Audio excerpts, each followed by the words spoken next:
Blessings, blessings, blessings. You're live here tonight with Extra Light on Uncensored Enlightenment Talk Radio. Bless up, bless up, bless up, and shalom, my brothers and sisters. So, tonight, I'm going to sit with you tonight and we're going to go through some videos. I'm going to introduce you, like I always do, to the sister channel. The Black Discovery channel. I'm about to pull it up on the screen for you guys. This channel is where I upload most of my documentaries. Just commentary that I find from all over the place. So here at the Black Discovery channel, you'll see a slew of documentaries. Here we go. This is my banner created by my daughter. Shout out to my baby girl. You know, you start the entrepreneurs young. As you see, the title of this video is The Plagues of the Black Family. So with this channel, we're going to talk some stuff. We're going to talk some stuff about us as a nation, and we're going to talk some stuff about what's going on to us, and we're going to talk about how to fix it. But it's going to be more than talking about it, because if you're on this channel and you're listening to this commentary, that means that you're a doer. You're a mover, you're a shaker, you're a learner, and you're a believer. So with that goes to say, I thank you for being with me here tonight. And I thank you for just, wanting to build and grow. Because as I always say, it takes a fist to punch the system in the face, not a finger. Get it? So, some of the videos we have on the Black Discovery channel. Got one that I'll be presenting in the next few minutes. The history. This is a history upload from the History channel. The biggest gangs in America, the biggest terrorists. So y'all see that when that premieres at 2 o'clock. But tonight, we're going to focus in on this. My people. We got to step back. We got to step back into reality.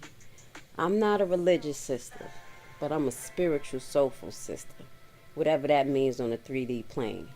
I definitely know my position as the Most High seed and doer and creator, and everything that I create is on the behalf of the Most High, and it's because we're here to actually project what the Most High wants us to. We have two different porosities. We have good and evil, and we have freedom of choice, and this is what got us all here today. As well as manipulation, misunderstanding, and not being educated, and our history being hidden from us. So as time goes on, you're going to learn a lot, because I love to learn and I love to share information. So what I ask for you to do is just get on all my forums, because you're going to grow. I have different forums, one that focusing on growing you financially, one that focus on allowing you to acquire assets, and the Black Discovery channel that focus on just a variety of topics that affects us as brown melanated people across the planet, as well as topics that you would not even think of. Okay, so tonight we're going to watch The World's Biggest Lie. All right, so let's start with that video.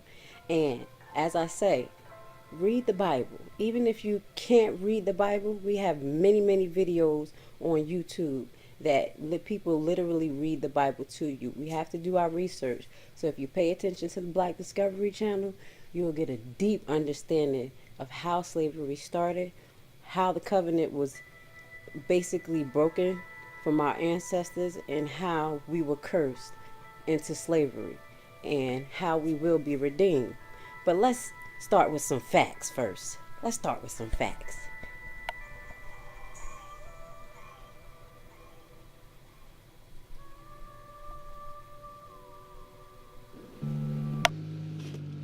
Deuteronomy 28 verse 68.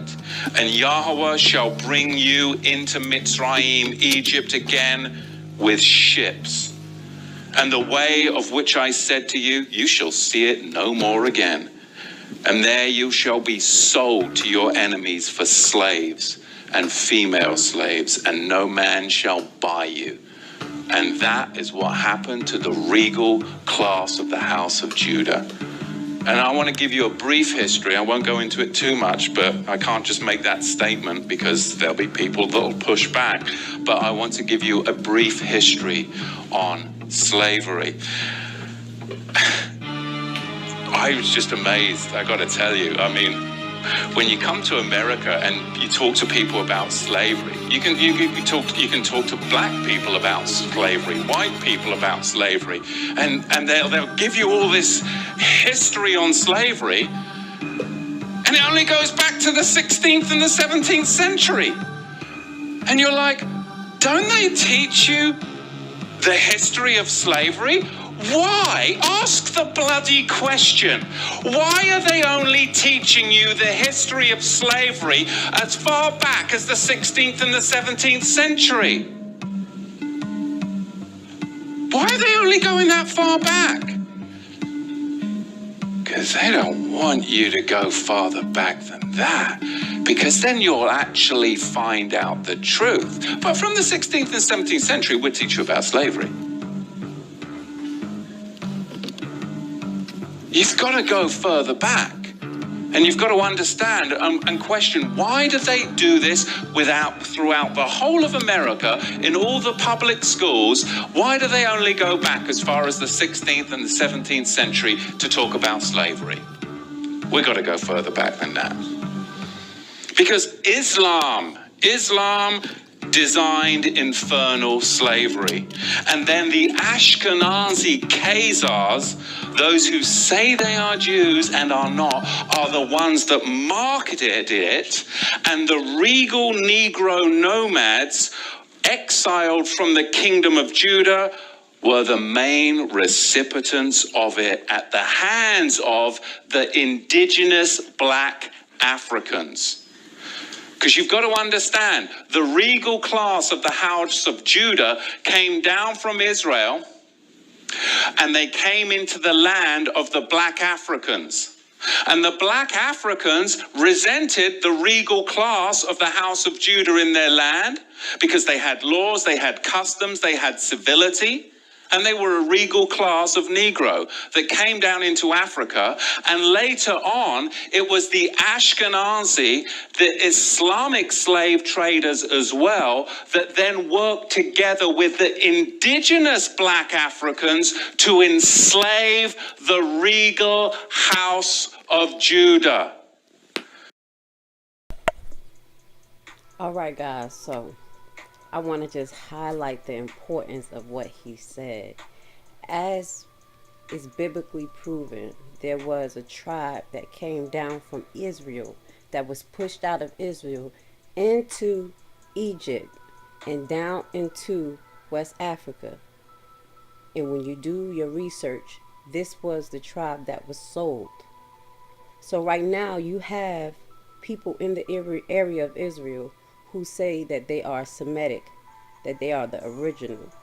But when you do the research and you read biblically and understand, it doesn't add up. So I need you to pay close attention to what he is saying, because everything is in front of us. Everything is in front of us, guys. This is what we've got to understand, but you've got to go back before the 16th century to understand the roots of it. So we're going to see, as we dig into this, where this slavery came from, because it was really a system that was very, very well crafted. There was Islamic masters, and there were white Ashkenazi Khazar ship owners. They were the buyers and the sellers. And they're not going to fill you in on all of this, but really you've got a four-tier system. Number one, you have the Negro nomads that were exiled from the kingdom of Judah. Number two, you had indigenous black African hunters that resented the regal Negro nomads that had come into their territory with their own customs, with their own laws that were different and would not assimilate into their tribal culture. They were their own tribe. They were the regal house of Judah. And number three, you had Islamic trappers that worked with the indigenous black Africans to trap the regal Negro House of Judah. And then you had them sell them to the Ashkenazi ship merchants, along with many Portuguese and British Ashkenazi. Oh, it is a blessing to know. What did you say to me? You said you read Deuteronomy 28. So before I let this young lady go on and talk, I want to highlight something else that's very important, because us as brown melanated people, we just focus on the Western slave trade, and this is where we get stuck at. But as you know, or as you don't know, you may have not known that there was an Arab slave trade that took place 700 years before the actual Western slave trade that was actually the catalyst for the Western slave trade, which was more brutal when you do your research. So when they say, oh, the black people enslaved themselves, this is where they get that concept from, as well as to understand that the religion of being Muslim was put on certain tribes, just as well as with the Spanish Inquisition. They went around to change everybody to be Christians. They went against the Jews, the black Jews, when you do your research, and they were converted forcefully by the Spanish Inquisition and that Pope at the time to be Christian, or to be exiled by way of slavery or murdered. There were a lot of brutal things that were done to our ancestors when you do the research. But I'm showing you this so you can make the connection to what that Bible actually is. It's coordinates for us. It's prayers in there that helps us manifest our gifts that God has given us. And they know it. This is why they use it as a tool against us. And this is why we're trapped into what we're trapped into, because we're not taking the time to read this ourselves. Let's get into the video. You said what? I read the whole Bible. I started when I was 5, because my mama was either going to make me sit there and listen to her read it for an hour a day, taught her to let me read it for myself. It took a while. I was a kid, you know, King James Version. I prayed for understanding, and maybe because I was a child and I really meant it, I was able to get it. Because I started reading, and everything I was reading was not lining up with what they teach you on Sunday. And I kept reading, it kept being different. And I was a kid, so I thought maybe I was reading something wrong, or I didn't have some understanding. It took me a while for me to realize it wasn't about me being right or wrong. It's the Word is right. And what the Word says is completely different from what they're going to teach you. I'm not going to teach you what's in that book. Got to read it. I was 5, started. By the time I was 8, I made it to Deuteronomy 28. At the end of Deuteronomy 28, I remember it clearly. I read it, I looked up, and I said, wow, really? Wow, this is awesome. I was like, I know the only people that fit what's in this book of who it says that the true house of Israel is, the lost tribes of Israel. They're lost. You know, they say they're scattered. We don't know who they are. I know who they are. It's clear. It's you guys. What do you mean by you guys? The folks that were sent through the transatlantic slave trade. The folks that are still in the lands of their captivity. Israel is in the lands of their captivity. There is no creation of the so-called Jewish state of Israel in 1948. That does not fit prophecy. There's people over there that call themselves Jews. They call their own selves Ashkenazi. If you go look at Genesis chapter 10, 1 through 5, it tells you Ashkenaz is descended from Japheth, Noah's son Japheth, not Shem. That means he's a Gentile. I'm a Gentile. You know, we're Gentiles. And I mean, like, I wasn't brainwashed. I got the Bible before they do the brainwashing of the programming. They try to make you think Egypt is white, which is ridiculous because it's Africa. So, you know, all that's Africa. So, you know, I'm thinking clearly because I'm reading, I know what's going on, you know. And, like, I was a weird kid. I thought a lot. I thought about things. And, you know, my mom, she was really cool because she never taught me no kind of hate. She taught me to respect. So what you say about the 1/3? Okay. that Bible that's told me the truth about the fake Jews, Revelation 2:9, Revelation 3:9, you know they run everything. I gotta throw this in there. They run everything. The media, the entertainment industry, the banking, the world, pretty much. All the wars we fight is because they tell us to go kick ass. That's what America is. We are the Satan's military arm. For why I say Satan, Revelation 2:9, Revelation 3:9. I know those who say they are Jews, but do lie and are of the synagogue of Satan. We done read they Ashkenazi, they Japheth. I mean, it's clear. So what you say that about the 1/3 ruling the earth? Okay, well, here's how I know that that's true. 1/3, because that's true, so the rest of it's true. You guys' story's in there. And it's all true. Lines up perfectly. It's the only thing that makes any kind of sense. 1/3 of all nations will be left at the very, very end. You said And of 1/3, Israel, right? 1/3 of Israel. You guys are going to be on top, y'all.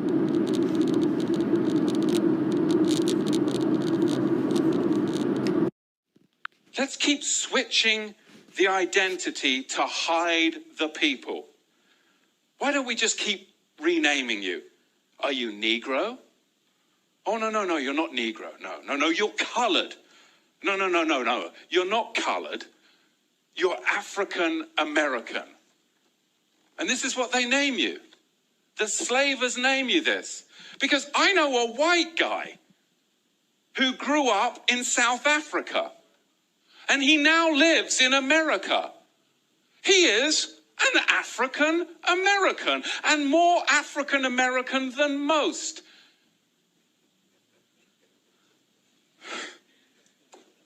Do you see how African American is a misnomer? It's a misnomer. Don't check that box. It's a title given to blacks by democratic slavery. They did. If you stole my daddy in the jaw, don't get mad because he told on you. He telling on you that they. When I say they, I'm talking about the powers that be, the establishment, mainly Europeans. You know, I'm not a racist preacher, but I'm telling them what they did. Yeah, they got it. If you tell them what they did, they call you a racist. But telling the truth about what they did. If you stole my daddy in the jaw, don't get mad because he told on you. He telling on you. That's what you did. If you stole my daddy's daddy in the jaw, and I grew up and found out you stole my daddy's daddy, I'm gonna tell people that you stole my father in the jaw, daddy's daddy in the jaw. Now that don't make me wrong. That don't mean I'm drumming up the past. That just means I'm telling something we didn't know. Now, the reason why I'm telling people that is because if I don't tell people you're a jaw stealer, then they may get stole too. So when I tell them what you've done, it's an indication of what you will do. Especially if you haven't changed. You heard what I'm saying? So just like a credit report. You got to see what you've done. That's not how they judge. They don't even know you. They just judge what's on paper, what you pay bill.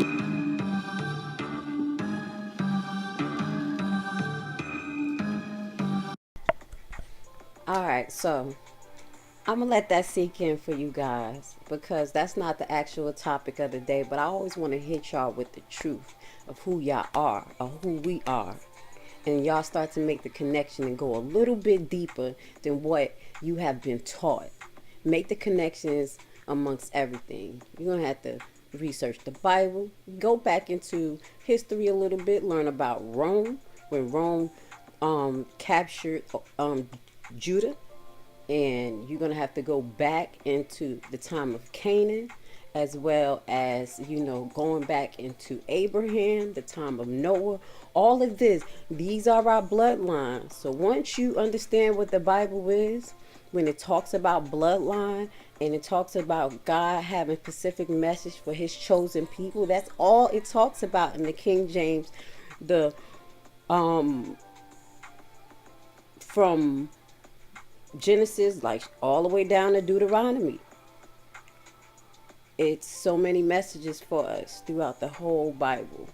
So I just want y'all to, ponder on that. And we're going to move on. We're going to talk about the family. Now, that's the foundation. That's why we got some things wrong with us. We've been through a lot. So, not only from slavery, the things afterwards, when we were supposed to be released and reintegrated back in reintegrated into this society as a subculture, you know, where we went through Jim Crow, where we went through black codes, while we're still going through it now. People have to realize generations have been born into this and they don't really understand how close they are to just 80 years ago, people being continuous be hanged now, but 80 years ago, I mean, rapidly being hanged. We had so many rebellions going on in the United States. So when you watch in other countries around the world, when you watch the Black Discovery Channel, you're going to be able to dig deep into that. But right now, we're going to talk about the plagues of Black America, the Black family. As a single mother, I definitely go through the hardship of one of the plagues, as you know, being exposed to society, economical burdens, you know, mental burdens, and just trying to be all that I can be as a parent. So I want to share this video with you, give you some of my commentary, and we could kind of just talk about ways to make it better, having plans, you know, being family orientated, and also just really highlighting the ways that we just be bugging. We be bugging as Black people. We be doing some other stuff, and we really have to admit that. So let's sit back, let this play for a little while. I'll kick in and give you my commentary, and you do the same at the bottom in the comments.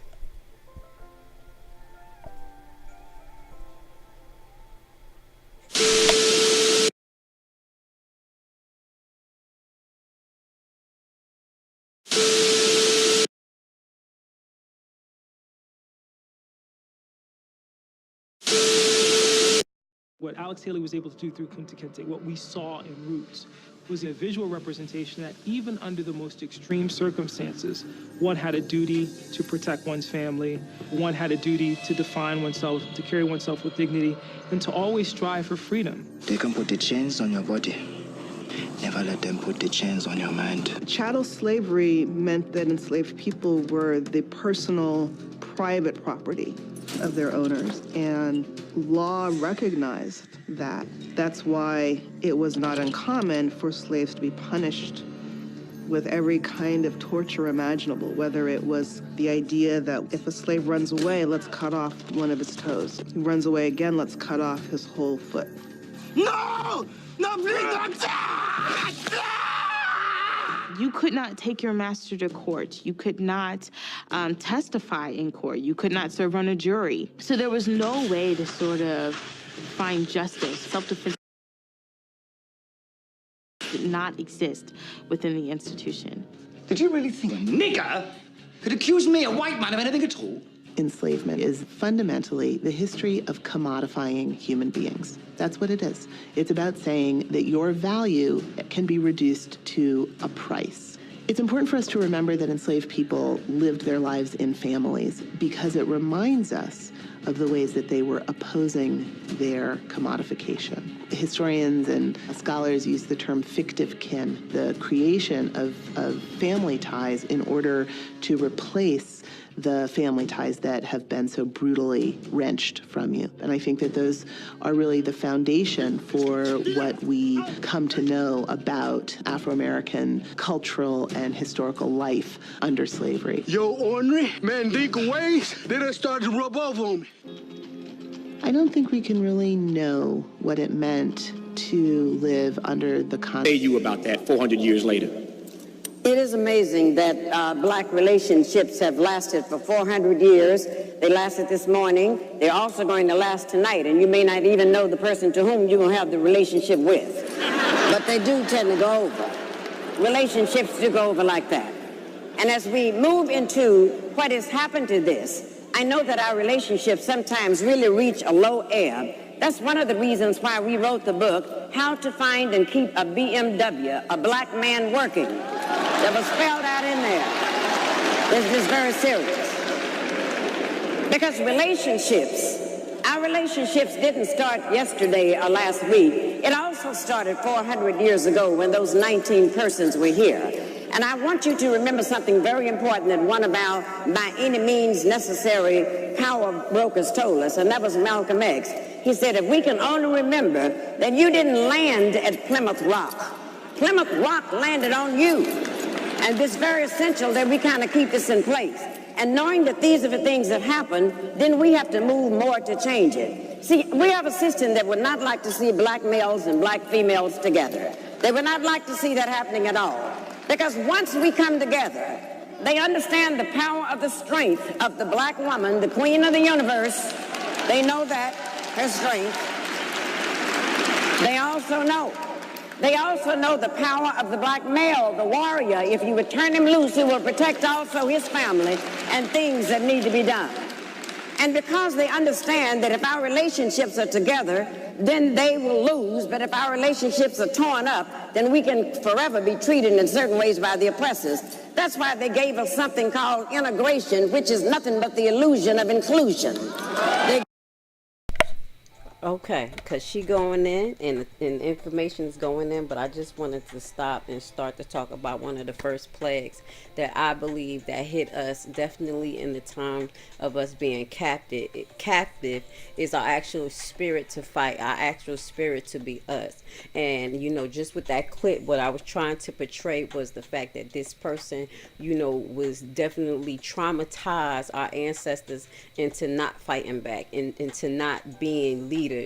And, you know, as his brother came to him and pulled him out after he done got his foot cut off, he like, hey, let me tell you something.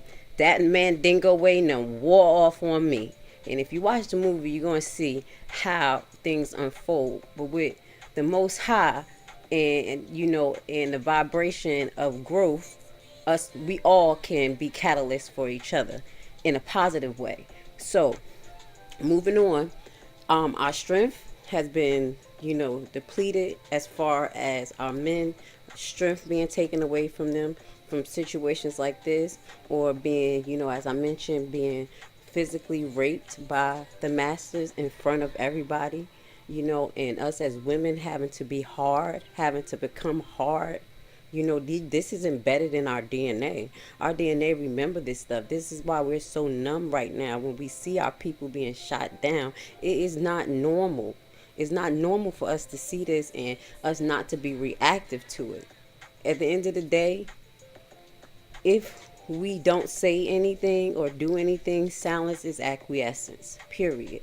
You could say it's a shame, you could feel hurt, but if you're not doing anything to fight against the beast and show y'all that you here to change the vibration, then you're part of the problem. I just wanted to state that. It is a continuous battle of separation between the brown melanated woman and the brown melanated man. I am not against, you know, interracial marriage, but I'm not the one to say that that's the first best idea. According to the Bible, that is something that's against God's word. And that is something that I truly believe that I will follow. And that's everybody else's position to choose. But with that goes to say, the relationship between brown melanated women and men are severely compromised by many different factors. Socially, economically, as well as spiritually and emotionally, we're separated. Economically, they keep our men broke. Educational wise, they're constantly targeted in school. That is not on a black man's list to finish. I mean, not all. This is not all. Okay, so when I speak, no, it's not an all or nothing. But the way we are presented on a big scale, just because we got a few sprinkles in the system that's highlighted like, oh, we have a few stars, it doesn't mean that a majority of us is doing well. There's a majority of other nations that are doing well that you don't see on TV, that's running big Microsoft companies, that have these companies that, you know, like for instance, I tell my son and my daughter when we go out, I said, I can pick 10 things in here that we as brown melanated people have no touch on in the industry. Even right now, if you're in your bedroom, look at your mattress, look at your dresser, look at a couch that's in your room or a chair. I could promise you, you won't find one black vendor that has created or has a manufacturer company that helps produce that product. And that's one of our problems as well. We have financially, we don't have a grip on anything in society. We are the spenders. We are the mules of the system, and we have to realize our position so we can actually flip it. When I do my Secure Your Energy lives, because that's another platform that I have that I teach about, what's going on in the economy, and we just up on new videos. That's one of the things that I really, really show about being aware of what's going on around us economically. Be aware that there is compromise in the system, as well as be aware that we have to be business owners. This is the most important part. We all have a talent. We all have something that we can do, think of, or just pick randomly to just learn about and push it into our own business. The next step is us actually sticking together. We can create, but if we're constantly at war with each other, as when the Romans took over Israel, when they finally conquered us, Judah, when they finally conquered us, guess what the tribes were doing? They were fighting each other. They were fighting each other before the Romans came in and conquered and burnt down. And it took a little while, but they broke through every single wall because we wasn't prepared, and we were not using our resources well. We were destroying our resources because we were hating each other and we were fighting against each other. So you're gonna have to do some research into that. But that is just a reflection of what's going on right now. How we don't have resources, how we're constantly in competition with each other. They have us up here on these platforms. They have us up here, looking pretty and hoity-toity. But at the end of the day, we're still at the bottom of the barrel. As you see, with many of our stars, they can be touched no matter how much money you got. I'm gonna let this video play so we can move on, but I wanted to highlight some of that information so you could kind of so we could just build. That's what these videos for. I really just wanted to talk about some of the videos that I put out. Excuse some of the editing, because this was kind of me getting my editing together. Mind you, this is a new skill to me. So over the year, I've been getting better. So this is one of my old videos. So excuse the glitches and stuff. So just bear with the process. You already know. We get better. We get better with it.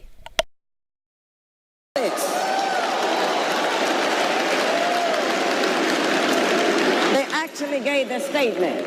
And when they gave that statement, it meant that they could go right into your homes. They went into the black homes now, the powers that be, and told us that you cannot discipline your children anymore. And if you discipline your children, you were going to jail. Is this kind of thing they told us. Now, this is amazing that, the black parents who in Africa, that was out of the question. Some social worker come in there saying you can't discipline your children, the social worker would disappear. As you all know, this kind of thing would go on. You would be sitting in a place like this, and all you had to do was act up and do something wrong, and all your mother had to do was to glance in your direction. Y'all remember that? And you remember that the glance meant, don't let me have to get up and come over there. And every once in a while in the black family, there was a fool who would challenge the glance. And if you could get home over the foot, over the ironing card, over whatever, you were sent to the backyard to get something off the peach tree. And if you brought something in that was too short,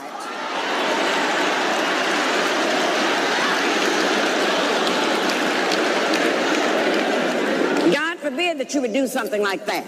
But then it got so terrible in frightening us. This is why we got to take this back. And this is the best part of our action plan, is to reclaim the minds of our children. Because then they went into the public schools and took discipline out of there. So when we acted up in there, they put our boys, our black men, into something called special ed classes.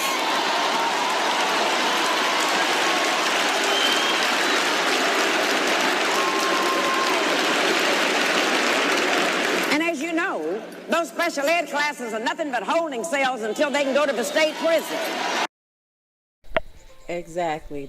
The school to prison pipeline is real. That's why I definitely support homeschool or online school, if you can. And I say if you can, because you can do it. That's the next plague of us as brown melanated people. We have to get hold of our youth, of our kids. We have to stop letting our kids raise their self because society is raising them. One of the things I told my mother, and I said to her, we was going through some things. We was going through some things. We're going to get uncensored.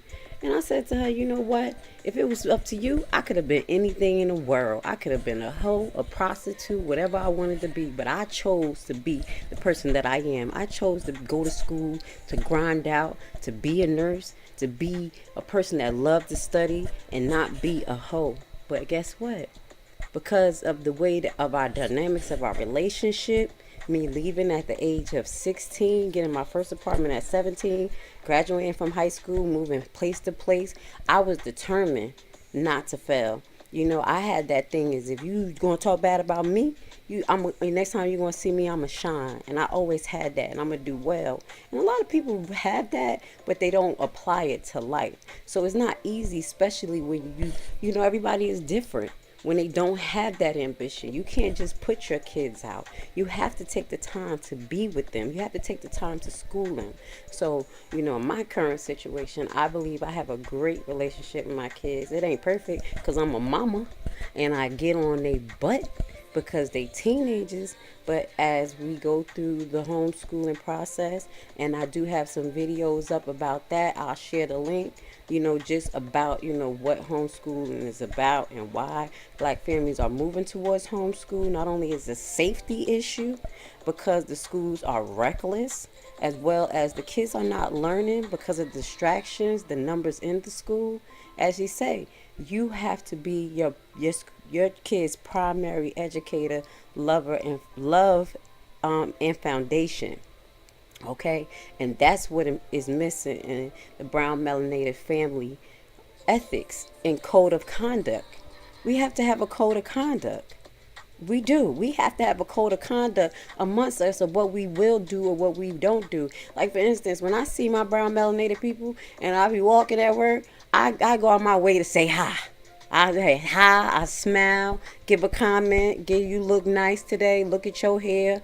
Yes, because we have to spread the love to each other. We have to give that unity to each other. And you get defeat, you get it back. I promise you. Sometimes I'll just be in line and randomly somebody will just pay for my stuff. And I'll be like, oh, that is so nice. And I know it's because I have put those seeds out. And that's not why you do things specifically. But with the Most High, when you release the ambiance of love, you're going to get that back. You're going to get that back. So what that goes to say, we have to have and get a grip on our kids. I'm going to say it again. I'm going to mention it again. We have to stop putting our kids out at the age of 18 and younger. See, I ain't even make it 18. We was warring. I had to go. And that goes to say that we have to take different approaches when raising our kids, and know their personality. I was just explaining to my son, we were talking about some artists out here, and we're talking about an artist that claimed that she's an introvert. And, she's kind of socially awkward. I think y'all know who I'm talking about, Summer. And what that goes to say, I'm like, well, I don't know if that's a front. I said that can be. You don't know what she went through, because taking psychology and child psychology, when kids are basically timid, passive as a kid, and you have an aggressive caregiver, that just, bully them, tell them to do this, and possibly physically abuse them mentally or sexually, that kid can become an introvert and be socially awkward and show those characteristics that Summer is showing. I'm not saying that she was sexually abused, but a lot of our brown melanated women were. I will be the first to admit that I have been.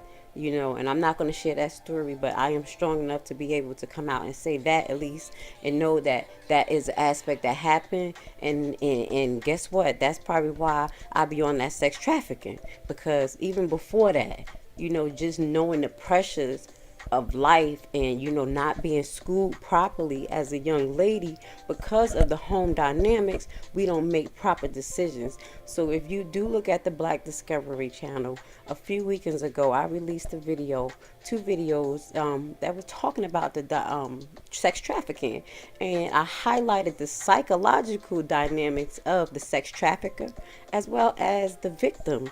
And these girls are somewhat willingly doing it, but not, because it's a manipulative process that get these girls into it, and they make them have this it's not called the Munchausen syndrome, but they have the syndrome where they love their captive, the person who captivated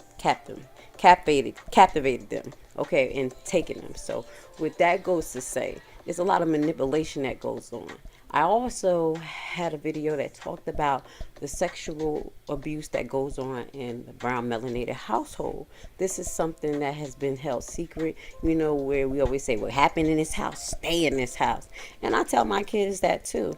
But I tell them, if somebody touch you, anybody, me, grandma, grandpa, anybody, you better tell somebody, because that's your body. And that's one thing where you want to have to really have those conversations with your kids, to let them know that you're going to go for bat for them, and you also have to make proper decisions as parents, because us as parents sometimes don't make proper decisions because we're just making worldly decisions, period.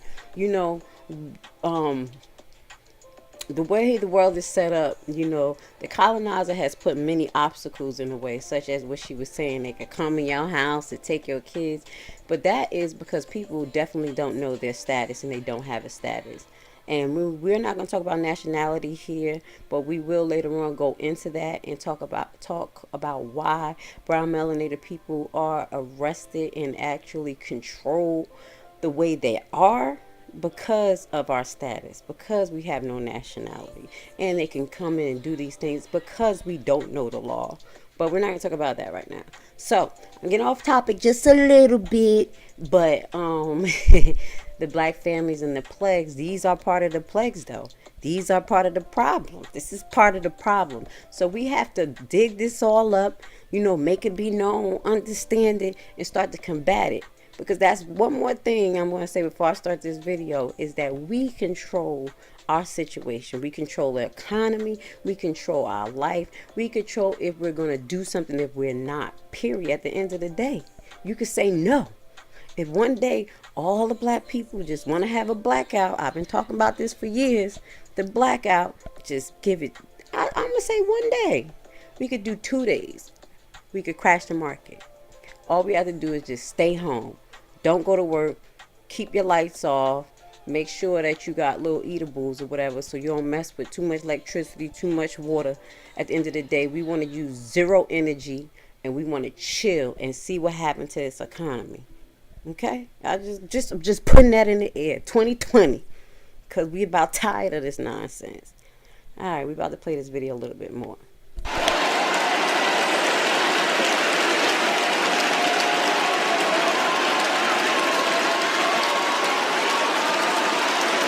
This is what they did.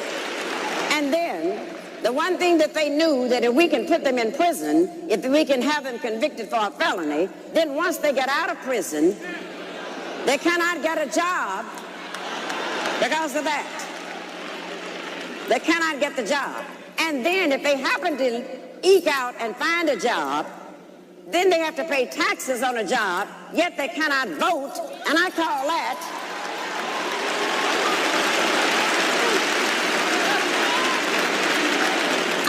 taxation without representation. That's what we're looking at. And if one of the things that we would learn to do, they did a grand thing when they took that discipline away from us, because when they made our parents afraid to discipline the children, then what happened? We found out that the teachers were afraid of the principals were scared of the superintendents was scared of the school board was scared of the parents were scared of the children, and the children ain't scared of nobody.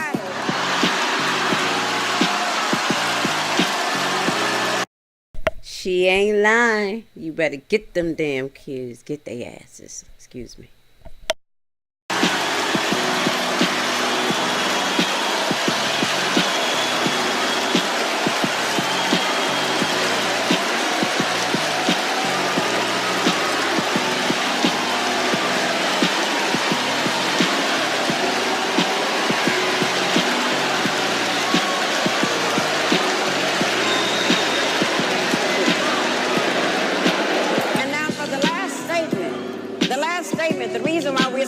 to have the covenant, it makes all of this type foolishness stop. It's going on under Angela Glover in San Francisco. It's all over the country, and they're all saying we finally have a movement where we can take back over the minds of our children. And the first thing we got to take over, the covenant taught us that we do not have to have black leaders anymore.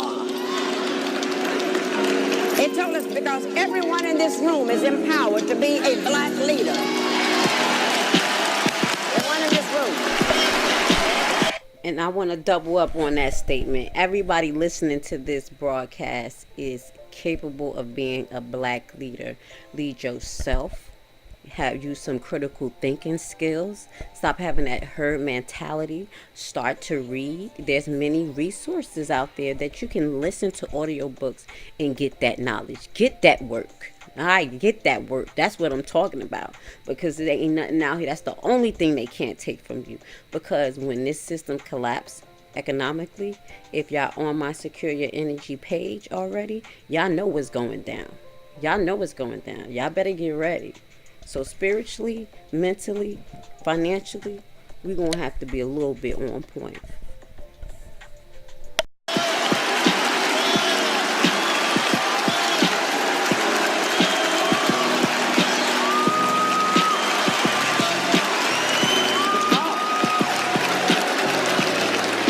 Because see, right now, these people that you're calling black leaders are not what they used to be with Marcus Garvey's day.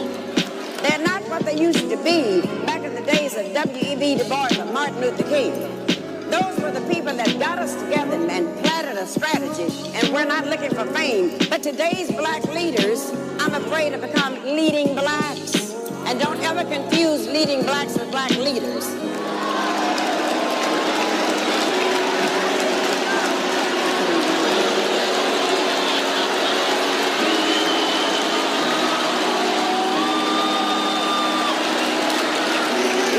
Why you don't do that. One of the reasons you don't confuse them, black leaders are chosen by you. They're chosen by the people they're going to lead. They're chosen by us.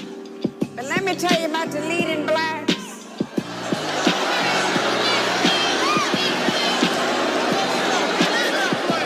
The leading blacks are chosen by the media. Leading blacks are chosen by ABC, all broadcasting Caucasians.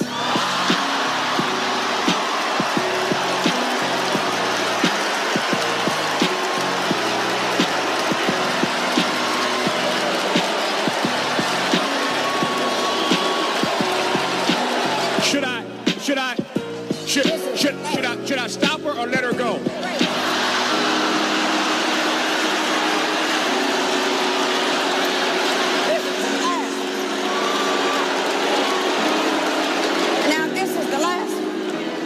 This is the last one.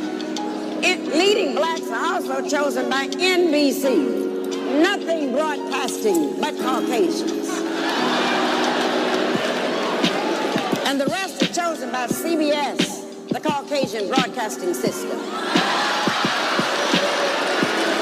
And when you allow leaders to be chosen by the media that's owned by the corporations, when you get ready to change your lives, when you get ready to demonstrate, when you get ready to march, when you get ready to come to the covenant, when you get ready to endorse and make Tavis one of our next elected officials, well, what happens?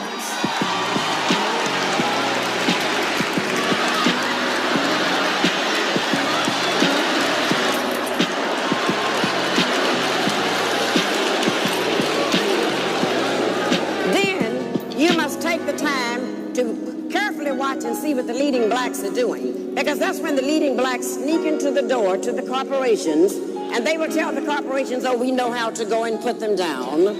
We know how to get you some real affirmative action Negroes to come. So I just wonder, while we talking about that, you see how, let's highlight that. Does that sound familiar right now? Does that, we know how, let the leading blacks go in there into these corporations like the NFL and say, wait, we know what to do. Let's do some business together. I'll do some shows, have some artists come up here, and we're gonna keep them at bay, because that's all black people need, is some entertainment to make them forget the true focus of what the hell is the matter. It's not only about Kaepernick's job, it's about the fact that they're killing melanated people at a rapid number as police officers with no police reform. So if we were tackling topics such as that, that will be something that you should respect when it comes to a leading black coming up and putting theirself in the forefront. I'm just saying, because I just want y'all not to be distracted. It's a distraction, for real. And I'm not saying anything to Kaepernick, because I have, not a true understanding of some of the logistics. But I definitely know when you do business with the others, that is against our covenant with Yahweh. He is telling us to stop doing business and stop integrating with our captives as well as our oppressors, because they don't have our best interests in mind. They don't, and you know it. So they're going to keep us distracted, put the BS narrative out, and allow us to keep following them. I'm still astonished people watch football. I was at work and the young lady was like, "Did you see San Francisco something something?" And I'm like, no, I don't watch football." "Girl, you don't watch football?" Excuse me. No. Oh my God. That's why I stand out like a sore thumb there. No, I don't. I don't entertain the shit. They ain't doing nothing for my community. I don't see no after school program set up by the NFL across teaching brown melanated men reading, getting them ready athletically at a young age, making sure that they're doing good in our communities. I don't see that. How to prevent head injuries, head traumas. That's what's really going on. And when you play football, you come out so damn broken. You need all that money for your damn hospital bills. So it is what it is. We keep on playing games with people. We keep on playing their game. You're going to see what happens. So I just had to throw that out there because she definitely highlight, that's a plague on the black family. Black leaders. Okay? Or the leading blacks. Either way, we don't need a leader. We need mindful people. We need people who are willing to share knowledge, people who we can resonate with. You're not going to resonate with everybody. That's why we shouldn't have these idols. That's the problem. Breaking the covenant of Yahweh. These idols. It's idols. It's nonsense. People would debate you down about why Kaepernick did this, why Jay-Z did this. Look at the outside shit. The whole shit is fucking suspect. And we wasting our time and our energy when we should be getting prepared for some real shit. When we should be taking that money, focusing on our kids, taking trips around the world with our kids, teaching them things, real life stuff, instead of going to football games, spending all this money on nonsense. But I'm just saying, that's just my opinion. So let's go get more into the plagues of Black America. Let's get more into the plagues of Black America, but I had to highlight it. She going in a little bit. She making some good points. We have to make our own decision, have our own discernment. Stop. I know y'all not looking at CNN at the end of the day. I don't even have cable. So Comcast, if they start that strike, baby, I already started like 12 years ago. Ready. Let's go. Like, come on. Junk TV. We have better things to do as a nation. I'm just saying, uncensored enlightenment talk. It's real. Come in here and work. We know how to do that. But at the end of the day, the leading blacks lead the corporations, and the leading blacks have gotten paid while we have gotten played.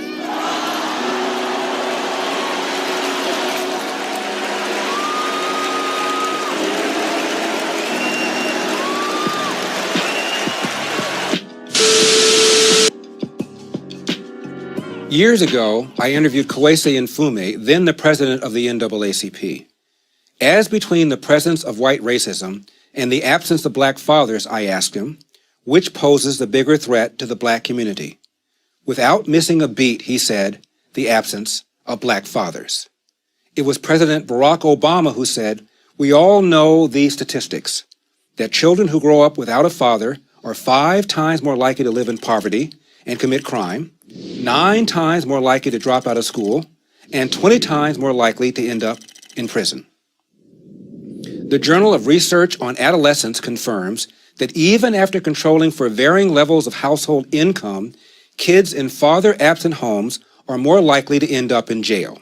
And kids who never had a father in the house are the most likely to wind up behind bars. In 1960, 5% of America's children entered the world without a mother and father married to each other. By 1980, it was 18%. By 2000, it had risen to 33%, and 15 years later, the number reached 41%. We're going to stop right there for a second because I need y'all to look at these numbers. Look at the numbers.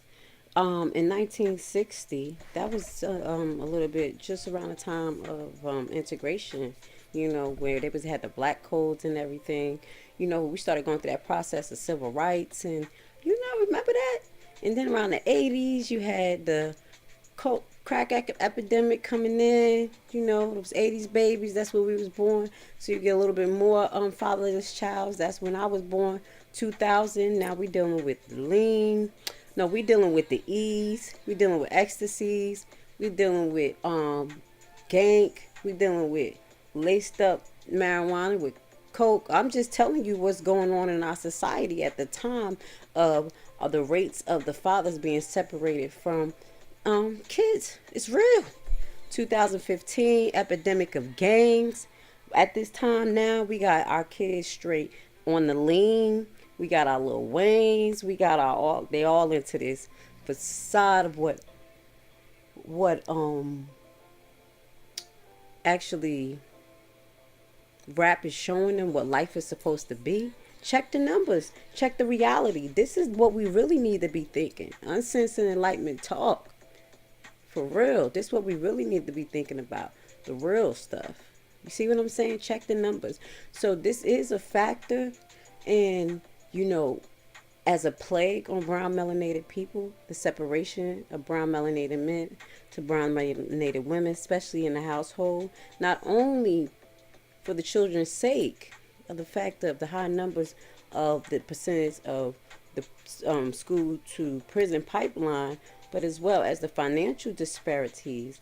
Later on, I won't share it tonight, but I do have a video that basically, goes over the disparities of brown melanated women, how no matter how much money we're making, to a certain extent, we're still going to live in the sense of poverty if we have most of the bills to put on ourselves as well as college for our kids.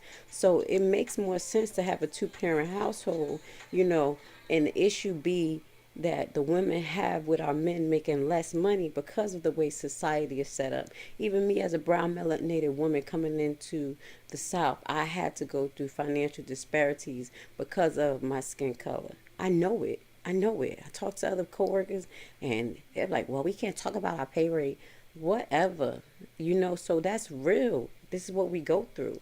And we all have to be mindful that as brown melanated men and brown melanated women, that these are the obstacles that set upon us. So when we get together, we have to learn how to capitalize on that and make it work. This is why I say we have to have our own businesses. This topic right here of the percentage of unwed mothers right here shows you it could go into so many factors of plagues in our society. And that's real. That's real. For blacks, even during slavery, when marriage for slaves was illegal, black children were more likely than today to be raised by both their mother and father. Economist Walter Williams has written that, according to census data from 1890 to 1940, a black child was more likely to grow up with married parents than a white child. For blacks, out-of-wedlock births have gone from 25% in 1965 to 73% in 2015. For whites, from less than 5% to over 25%, and for Hispanics, out-of-wedlock births have risen to 53%. What happened to fathers? The answer is found in a basic law of economics.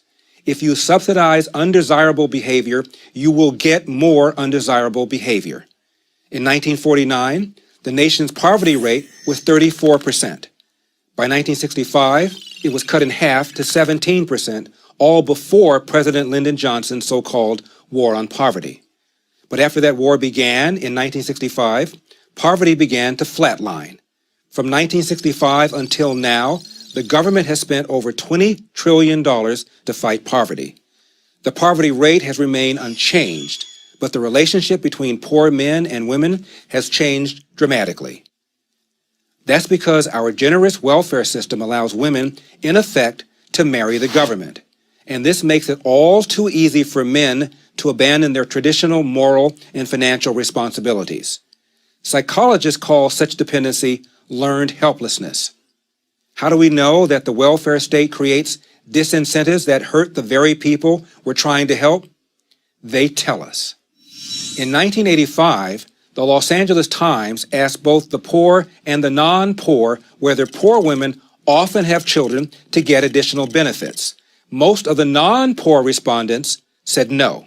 However, 64% of poor respondents said yes. Now, who do you think is in a better position to know? Tupac Shakur, the late rapper, once said, "I know for a fact that had I had a father, I'd have some discipline, I'd have more confidence." He admitted he began running with gangs because he wanted the things a father gives to a child, especially to a boy: structure and protection. Your mother cannot calm you down the way a man can, Shakur said. You need a man to teach you how to be a man. In my book, Dear Father... Well, I would disagree a little bit with this guy. You could tell he's like a Republican type, whatever he is. I'm just sharing commentary and just important highlights. But with that goes to say, yeah, I could calm my son down because I ain't going to be playing with him. But I definitely teach him, what I can teach him to be the best person he is. And I try my best to keep him around good mentors that I know are men that have his best interests in mind.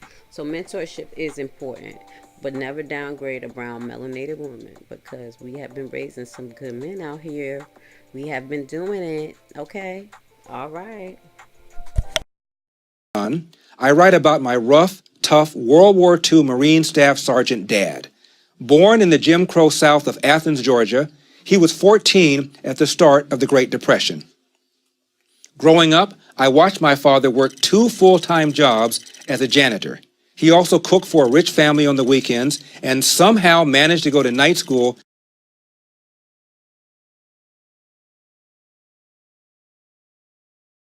Ostracize and check black folks. Same thing I said about Obama. When Obama, the first fucking speech Obama had when he was fucking president was fucking checking black men about raising their children, but you won't check white folks for slavery and the reason why our fucking families are broken in the first place. Ronald Reagan knows this. Rockefeller knows this. That the best way to destroy black men is to deny them the opportunity to work. You know what I'm getting at, because Bill Moyers didn't tell you that was Vanishing Black Family documentary. 1 of every 3 married in this country, black or white, ends in a divorce in 18 months. Now, you see, it used to be if you got divorced, something was wrong with you. But when you have a stat this time, something must be going on in society. I now want to explain what that is. When America believed in agriculture, America believed in extended family. When America believed in the factory, industrialism, America believed in the nuclear family. But now that America believes in the computer, now America believes in a single-parent family. Make sure you see my analysis. When the economy changed, family structure changed. There was more than love in these relationships. There was some money involved here. Our grandparents worked the fields together, had economic reason to stay together, and so they did. In the factory, man works in factory, woman takes care of children. Economic reason again to stay together. But in this new economy, where you now have women working just as much, if not more, than men, you now hear women telling men, I don't need you. Got my own job. Do what I want to do when I want to do it. And we are now doing it very well and by ourselves. You know the #1 song in America a couple years ago? Ain't nothing going on but the rent. If you want to be with me, you got to have a J-O-B. It's all about money. All about money. When the economy changed, the family structure changed. And so now we have a lot of people making plenty of money and lonely. They place money before family. You see, black people want to do what white did. Buy their family a house in the suburbs, 2 cars, and once a year go down to Orlando for Disney World vacation. And when black men can't do that, they don't feel they're worthy enough to stay. Now you see, The problem is there are two responses black women can give to black men when they're out of work. Now, the first response some women say is, well, if you ain't working, you got to go. If you ain't working, you got to go. That's a mistake. Because black men don't hire nor fire, nor control the means of production. Now, before black men say, that's right, brother, you tell them. Please, brothers, quit assuming that black women took our jobs away. Because black women also do not hire nor fire. We are being played off against each other for some crumbs. We recommend the second response. For black women to say to that man, well, if you ain't working, can you at least go back to school? Can you at least learn a skill?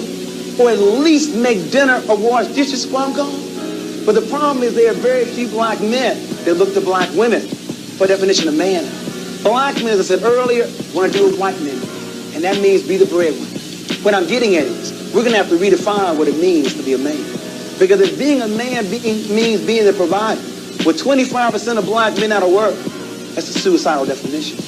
You see, if I lose my job tomorrow, I'm still a man. As long as I'm responsible, treat my wife correctly, raise my children, that's responsibility.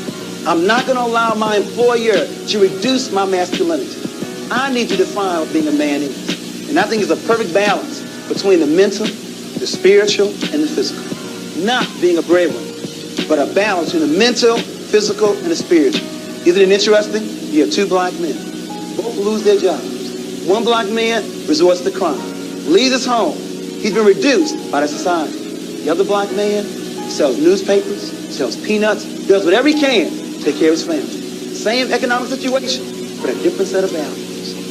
We have to work on that. A new definition can resolve this problem. I'm not belittling money. You have to have money living in America. But that's not the criteria for man. Boys make babies. Men take care of them. That's the definition.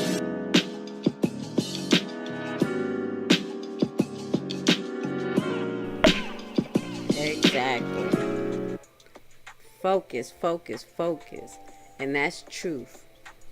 Men take care of their responsibilities, no matter what crazy decisions they have made. Because we know, sometimes we just jump in the bed with people. You have to be honest and wholehearted to your obligations. Because you as a parent, it does affect women. It does affect boys as well. The prison to school pipeline are women that are highly sexually driven, looking for a man. 9 out of 10 they didn't have no daddy. 9 out of 10 they had no daddy, and that's what they looking for. And that's real. So that's some of the plagues on the brown melanated family. I've been going in a little while. I'm gonna see, can I share one more section of this video with you guys, because it's a little lot. If you want to see it, you definitely could go on the Black Discovery channel. You'll be able to see it. I know y'all a little bit mad at Umar because he acting up, but he be saying some real stuff. So he is in this little skit. It's all about truth and putting that information out there. Right, let me see what they talking about on this one. Wealth and poverty. So as I explained to you, it's going to take us to work together. That's one of our factors that set us apart. And as well as our black men, when you get money, stop trying to be going to the other side. We're going to talk about that on another video. Like, for real. Y'all should have been at the other side before you making money. Don't go to the other side when you making money. Okay? Like, that's ridiculousness. But we ain't going to talk about that. Alright, let's watch this for a little while, and then we're going to end this video. I want to say thank you for being live with me tonight. I decided to go on because the Spirit said so. We're going to be talking about many topics. Just stay tuned. Get on those forums. Get to know me. Got a lot of information to share. My overall goal is to help over 300 million people get to their next level, open their eyes, or whatever. I'm like the Chicken Little, turning on lights like, hey, the sky is falling. The sky is falling. The sky is falling. I understand that. Don't be too late. And it was bigger than the sky was falling if you watch Chicken Little. All right, let's check this out. And I'm quoting you, arguably the most consequential of these was the decline in two-parent families. Yes. Close quote. Explain that one. Among African Americans. Yes. We're still talking about African. Well, when they talk about things like this, they talk about the legacy of slavery. Right. And I argue, well, empirically, it's not that, it's the legacy of the welfare state. Because as of 1960, which is almost 100 years after slavery ended, the majority of black kids were being raised in two-parent households. But within one generation after the welfare state, that had dropped down to a minority. So that the majority of black kids today are raised in one-parent households. When you think about it, I mean, centuries of slavery and generations of Jim Crow did not destroy the black family. But one generation of the welfare state did. The Moynihan Report, Call for National Action. Yes. The Negro family call for national action, 1965, right. 50 years ago. And his principal point of alarm, and again now I'm trying to recall the statistics, but I believe the out-of-wedlock birth rate among African Americans in 1965 was 25%. Something like that, yeah. And he was so alarmed that he wrote this report, and today it's over 70%. And yes. by the way, the rate among whites is over 1/3 at this stage. Yes. So how does the family breakdown fit into an economic understanding? Is it something, the social breakdown of the American family is something that we have to understand aside from the tools of economics? It just doesn't fit into supply and demand certainly this occurred at a time when the black income was rising. And so we're saying that previous generations of blacks with lower income and more racial barriers the family stuck together under those conditions. And under the new conditions, which were advertised to make great progress, in fact created retrogression. And I think many people who were gung-ho for the idea this was going to be progress simply cannot bring themselves to look at the evidence and say, my God, we made things worse. Moreover, I would argue that the discrimination, the problems that black people face today, for the most part, have very, very little to do with the heritage of slavery, with the heritage of discrimination in our country. In 1925 in Harlem, 85% of black kids lived in two-parent families. Today in Harlem, maybe you'll find 30% if you're lucky. Now, this great change can't be attributed to slavery. It can't be attributed to racial discrimination. And that is, I think that too much of our focus is on discrimination and the heritage of slavery as opposed to how are we going to cope with the immediate problems that we face in our communities today. San Diego, California. Professor Walter Williams. All right, so two of the things I just want to address is that I don't put our issues totally on the welfare state or, welfare being implemented or offered. I'm not in it to talk about damn Democrats and all that nonsense people go into a tangent about. But it is a plague for some people. They use it as a crutch. I myself, as a single mother, when I went to school and I was trying to get myself together, I used the welfare system. And the day that I got off, I couldn't wait to tell that, because she had a bad attitude. I was like, I'm getting off. She looked at me like, well, I said, I graduated with my nursing license. She like, what? Okay. I went over there to tell her in person with a letter, notarized, that I'm done. But there's not many people like that. And we have to utilize our resources for what they are and move on for the most part. And stop depending on the system. Stop depending on the beast that's actually keeping us captive. And that's real. So when they talk about the welfare system, this is just my commentary, my belief on the utilization. You can't sleep on it. And it's a good thing that the states have that where you have to be in school or you have a certain amount of time. Because people ride that shit. And not just our people. But I'm here talking about our people. So I ain't worried about the others. Right now I'm talking about us with corrective measures. We're going to have to tighten up. We're supposed to use that for what it is and keep it moving. It actually cap your growth potential. Because if you start making money while you're on welfare, you got to report it to them. And then, they end up taking benefits from you and all that. So it's just nonsense. And it's ridiculousness.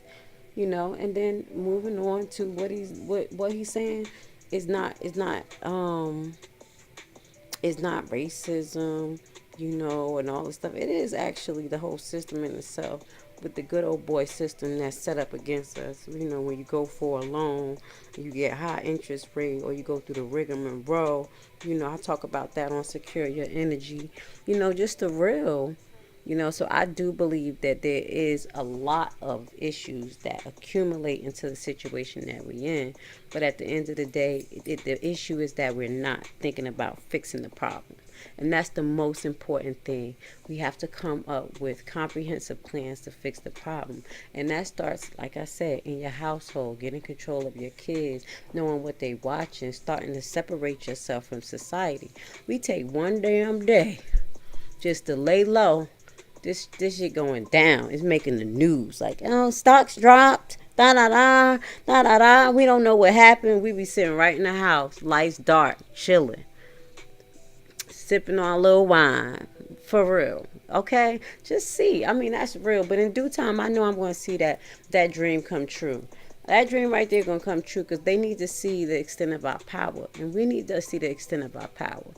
And I know we all have a lot of bills and things like that, but if we learn how to conjugate collectively and stop arguing and having that competitive vibe and start to really share, and we do like the Mexican dude. Like, I done watched them build like a 3-story, 2-side house in like 30 days. Then have a party all night and go to work 2 hours later. How about that? Like 30 of them. Not no lie. Right in the heart of Newark, New Jersey, in the Weekway section. The shit made me cry. I couldn't believe it. And I'm like, if our people could do that, we'd be straight. All that money going into that house, all of them together just caking. If we could do that as a people. So thank you so much for spending time with me tonight. I greatly appreciate you, and I love you guys. Another episode of Uncensored Enlightenment Talk Radio. It's real. It's real. It's real. So check me out on the Black Discovery Channel. We had a release come out at 2 o'clock this morning. Check it out. Definitely, I want to let you know, the Black Discovery Channel, I don't make those documentaries originally, but what I do is share common videos and documentary that gives you a general message, which you can use your critical thinking skills and come up with your own conclusion. That's the facts behind what I do. That's the facts. That's the facts, baby. So thank you for being with Extra Light tonight. Doing it late. Yo, we're going to have to tighten up, Caesar Israel. We're going to have to do this. If you don't know who you are, you better figure it out. Because we're going to watch a lot of people die. I'm sorry. I'm just keeping it real. I'm a soldier of Yahweh, so I'm ready for it. I came here on a mission. But it's going to be a lot of people that die, so y'all going to have to be ready.